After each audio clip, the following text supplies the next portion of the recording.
SSC পরীক্ষার প্রথম দিনে প্রশ্নফাঁসের ঘটনা ঘটেনি বলে জানিয়েছেন শিক্ষামন্ত্রী ডক্টর আ.ন.ম এহসানুল হক মিলন। দুপুরে রাজধানীর আন্তর্জাতিক মাতৃভাষা ইনস্টিটিউটে সাংবাদিকদের সঙ্গে আলাপকালে একথা বলেন তিনি। এ সময় তিনি আরও বলেন, কঠোর নজরদারিতে চলবে পরীক্ষা, জেএসসি পিএসসি ফেরানোর পরিকল্পনা নেই। এমদাদুল হক খানের রিপোর্ট।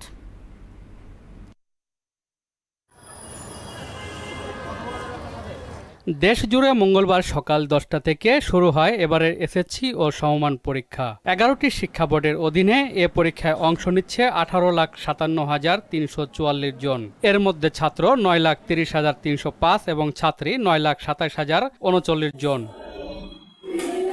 প্রথম দিনের পরীক্ষার সার্বিক পরিবেশে সন্তুষ্টি জানান শিক্ষার্থী ও অভিভাবকরা। তো এটা খুবই ভালো সিদ্ধান্ত হয়েছে। আমার মনে হয় যে 8:30 থেকে সেন্টারে ঢোকা যাবে। প্রিপারেশন ভালোই, গত 2 দিন ধরে পড়াশোনা করছি, সাদা পড়াইছে। এদিকে দুপুরে রাজধানীর আন্তর্জাতিক মাতৃভাষা ইনস্টিটিউটে সাংবাদিকদের সঙ্গে কথা বলেন শিক্ষামন্ত্রী ডক্টর আ.ন.ম এহসানুল হক মিলন। এ সময় তিনি জানান, দেশে চলমান এসএসসি ও সমমান পরীক্ষার প্রথম দিন শান্তিপূর্ণ ও সুশৃঙ্খল পরিবেশে সম্পন্ন হয়েছে। এবারের এসএসসি পরীক্ষায় প্রশ্নফাঁসের কোনো ঘটনা ঘটেনি বলেও তিনি দাবি করেন।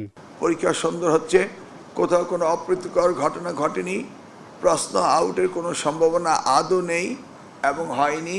কঠোর নজরদারিতে চলবে পরীক্ষা। পিএসসি এবং জেএসসিতে ফেরার পরিকল্পনা নেই বলে জানান শিক্ষামন্ত্রী।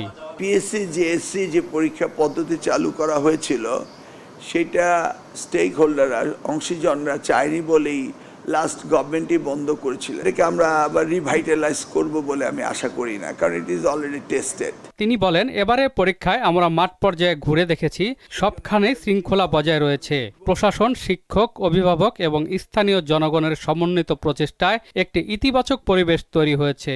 তো আই এম 100% স্যাটিসফাইড, ইনক্লুডিং জেলা প্রশাসক, ইউনো, পুলিশ, সকলেই। পুলিশও প্রচন্ড অ্যালার্ট ছিল, সকলেই অ্যালার্ট, এবং আমি দেখলাম কমিউনিটি, সোশ্যাল কমিউনিটি, তারাও অ্যালার্ট। পরীক্ষা কেন্দ্রের সিসিটিভি ক্যামেরার মাধ্যমে মনিটরিং ব্যবস্থা জোরদার করা হয়েছে বলে জানান শিক্ষামন্ত্রী। 5টা সিসি ক্যামেরা খুব সুন্দর এবং মনিটরও সুন্দর। আমি কিছু কিছু জায়গায় মনিটরে বসে দেখেছি, কিছু কিছু জায়গায় রুমে গিয়ে দেখেছি, রুমের ক্যামেরার লোকেশনগুলো কি সেটা দেখেছি। প্রশ্নফাঁস ও গুজব প্রতিরোধে সাইবার নিরাপত্তা ব্যবস্থাও জোরদার করা হয়েছে বলেও জানান তিনি। সাইবার ক্রাইম স্পেশালিস্টদেরকে আমি যারা যারা সংশ্লিষ্ট রয়েছে এই প্রশ্নপত্র এবং ম্যানেজমেন্টের সাথে, তাদের সকলের নাম্বার আমি সাইবার ক্রাইম অথরিটির কাছে দিয়ে রেখেছিলাম। এমদাদুল হক খান, মহানা সংবাদ, ঢাকা।